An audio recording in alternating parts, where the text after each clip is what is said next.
No, directamente, ¿no? Sí. Y es rojo.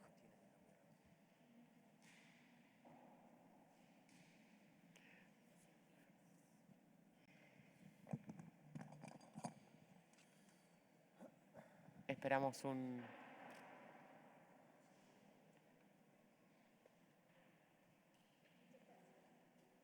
Ahora sí.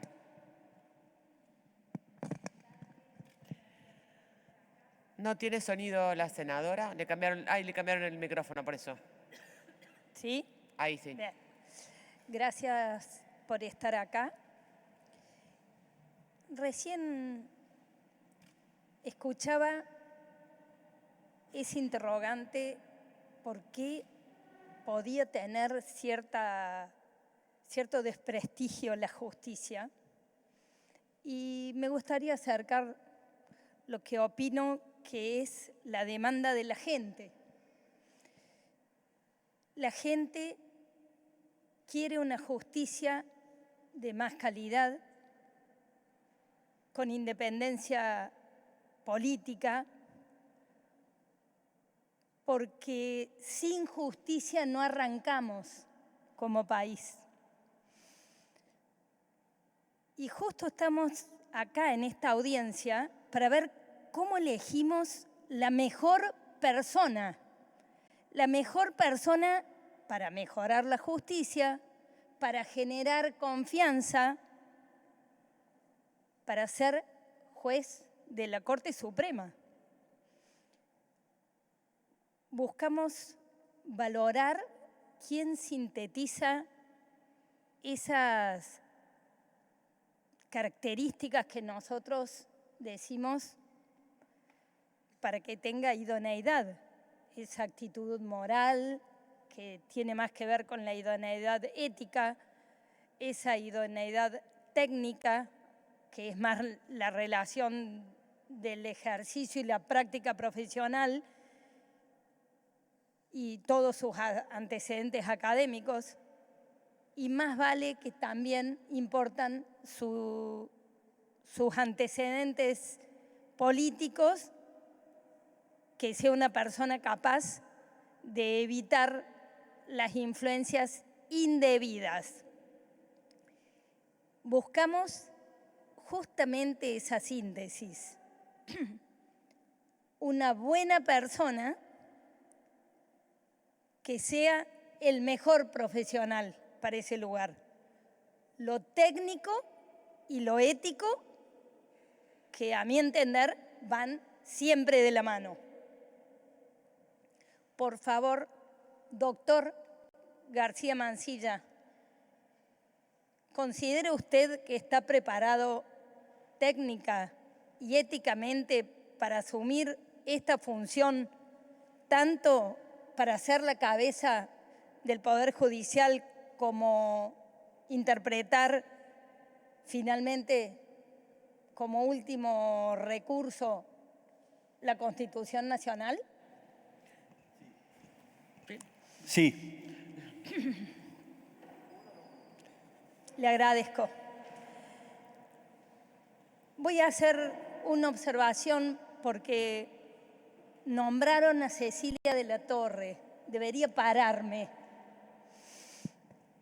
Cecilia de la Torre, aunque haya sido una legisladora porteña, era cordobesa, muy querida, y realmente no sabía que había trabajado usted para ella, pero eligió usted un buen lugar para trabajar porque ella era valiosísima. Me gustaría preguntarle sobre un tema que me quita el sueño desde hace muchísimos años, que es el federalismo. La Corte debe respetar el federalismo, y yo creo que tiene que garantizar que nuestra Argentina sea federal. Por supuesto, implica respetar la voluntad y las reglas y la organización de cada una de las provincias de acuerdo a la voluntad de sus habitantes. Pero en este lugar nosotros somos conscientes que lo que más nos duele es la distribución de los recursos económicos entre provincias y nación. Hoy tenemos un sinfín de impuestos indirectos que, aunque son coparticipables, por medios de asignaciones específicas, se desvían, se guardan en cajas especiales.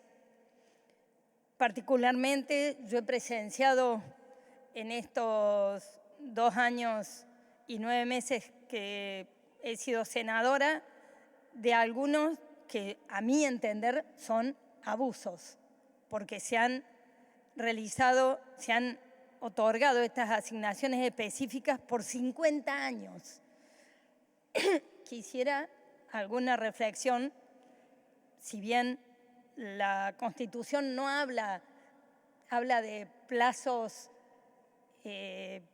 definidos, pero realmente yo creo que el espíritu de la Constitución no es quitar recursos, sino todo lo contrario, reservar esas asignaciones específicas para casos extremos, muy extraordinarios. La segunda pregunta que le haría en relación al federalismo es respecto a qué opina sobre la potestad que tienen los municipios de crear impuestos. Yo los combato a capa y espada. Los municipios tienen que simplemente cobrar servicios, pero estamos viendo cada vez más aparecer estas nuevas formas que ejercen una presión impositiva exagerada sobre los ciudadanos y distorsionan aún más el sistema tributario argentino. Por supuesto, el problema principal que sufrimos es por la ley de coparticipación. Quiero que me hable de ella. No se han cumplido los objetivos que la ley de coparticipación buscaba y, de hecho, se han empobrecido aquellas provincias con mayor desarrollo, como en el caso de Córdoba, y se ha mantenido pobres aquellas que eran menos desarrolladas o menos competitivas. Primero, si comparte esa apreciación conmigo, y segundo, si así fuera y los resultados son tan contrarios, si no piensa que ya esta ley de coparticipación nos resulta a contramano e inclusive puede llegar a ser considerada inconstitucional. Quiero agregar y preguntarle, porque hemos hablado algo de los recursos naturales que están bajo la tierra, que hay una legislación clara en la Constitución, pero no es tan igualmente claro la potestad de los recursos naturales que se dan sobre la tierra. Y de hecho, podemos ver claramente cómo en los recursos de bajo tierra se reparten regalías y a las provincias que tenemos recursos sobre la tierra nos pegan con derechos a las exportaciones que, como en el caso de las mal llamadas retenciones, pueden llegar hasta el 33% de impuesto, de impuesto de derecho de exportación. Me interesa alguna referencia. Y otros recursos que personalmente he presentado un proyecto de ley sobre los residuos sólidos urbanos como recurso energético renovable y sostenible, que a mí me parece la gran deuda que tenemos los ciudadanos de las ciudades específicamente, y que realmente creo que los RIGI nos podrían dar una oportunidad especial para solucionarlos. Pero bueno, estos recursos, si hay una postura respecto a quién pertenecen, a quién corresponden. Muchas gracias. Gracias, senadora. Tiene la palabra, doctor. Muchas gracias, señora senadora. Antes de contestar sus preguntas, casi me hace llorar con la referencia a Cecilia de la Torre. La verdad que era una excelente persona. Respecto de la ley de coparticipación, evidentemente es una deuda la ley de coparticipación. Se van a cumplir 30 años de la reforma de 1994 y todavía no se ha dictado la ley convenio que, como sostuvo el convencional Masnata en la reforma de 1994, tiene alma de contrato y cuerpo de ley. Creo que una de las dificultades por las cuales no se llegó a la ley convenio, hay otras, por supuesto, de otra índole sobre las cuales no voy a opinar, es una interpretación que plantea que se necesita la unanimidad de las provincias para aprobar la ley convenio una vez sancionada por el Congreso con las mayorías previstas en el artículo 75, inciso 22. Ahí hace unos días leí un artículo publicado en La Ley por el doctor Antonio María Hernández, que hace un análisis sobre esta cuestión, plantea cuál fue la postura del miembro informante Rubén Marín en la Convención del 94, y me pareció muy sugestivo su análisis, y evidentemente hace ruido que la ley convenio de coparticipación sea más difícil de sancionar que una ley de reforma de la Constitución, porque bastaría reformar la Constitución para sacarse ese problema encima. Con lo cual, lo primero que le plantearía respecto a la ley de coparticipación es que yo creo que en la medida en que estén dadas las condiciones políticas como para poder negociar esa ley, hay argumentos más que razonables como para poder arribar a un acuerdo y que este Congreso lo sancione y que las legislaturas de las provincias aprueben esa ley de coparticipación con una mayoría especial, pero no con la unanimidad de las provincias. Eso lo digo en abstracto.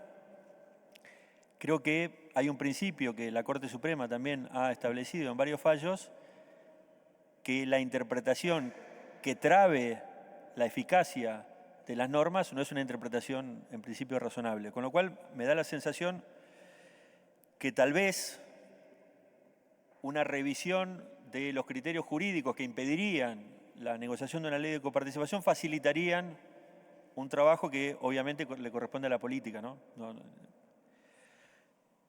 Respecto de usted hizo referencia a los impuestos municipales. Creo que la Constitución protege la autonomía de los municipios y en el marco de esa autonomía los municipios tienen cierta potestad tributaria y en la medida en que cumplan y respeten la Constitución y habría que ver, por supuesto, caso por caso, esos municipios pueden imponer tasas, contribuciones, y de hecho la Corte así lo ha convalidado, y por supuesto el límite es la confiscación, ¿sí?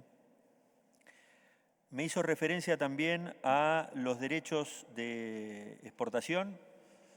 En el marco del artículo 75, inciso 2, es el Congreso de la Nación el que puede legislar sobre esa materia. No puedo decir mucho más. Sí, perdón. Ahí me parece que lo que le digo... Me hacía referencia a los recursos. Exactamente. Sí, perdón. Sí. Abajo tierra, sobre tierra, yo eso lo digo porque yo no soy constitucionalista ni abogada, pero le veo como se nos olvidó poner ese datito en el 94. Tal vez ahí la diferencia, señora senadora, tiene que ver con la diferencia en el régimen jurídico. Claramente el dominio de los recursos naturales que están debajo de la tierra es de las provincias.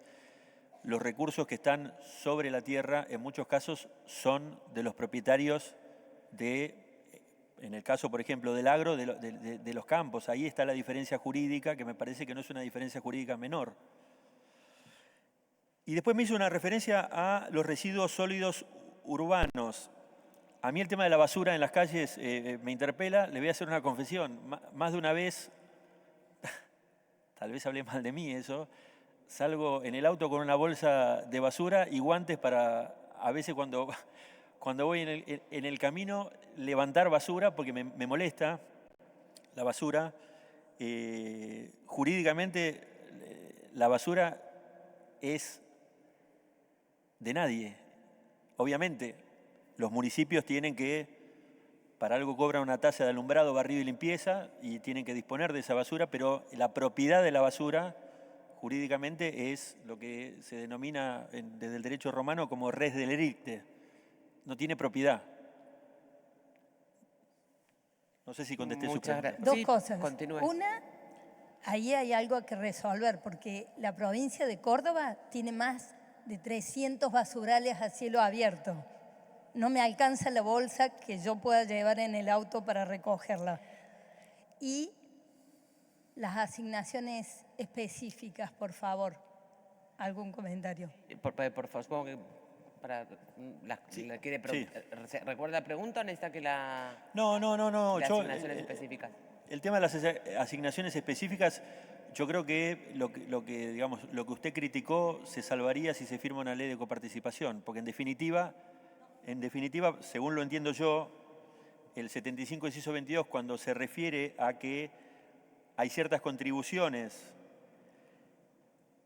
que quedan fuera del régimen de coparticipación, si tiene una asignación específica, ¿a eso se refería usted? No, que está la atribución constitucional de generar una asignación específica, Correcto. supóngase, para la pandemia. Pero en vez de hacerla para la pandemia, se la usa para 1000 fines que podrían ser discutidos en el presupuesto como el resto de los gastos. A mi gusto, ahí a los constitucionalistas se les olvidó decir plazo máximo. Pero bueno, eso es una mirada mía, pero yo viví las asignaciones para la cultura, se las cedió por 50 años, que me parece una eternidad en la Argentina que vivimos. Gracias, senadora. Tiene la palabra la senadora Kirchner.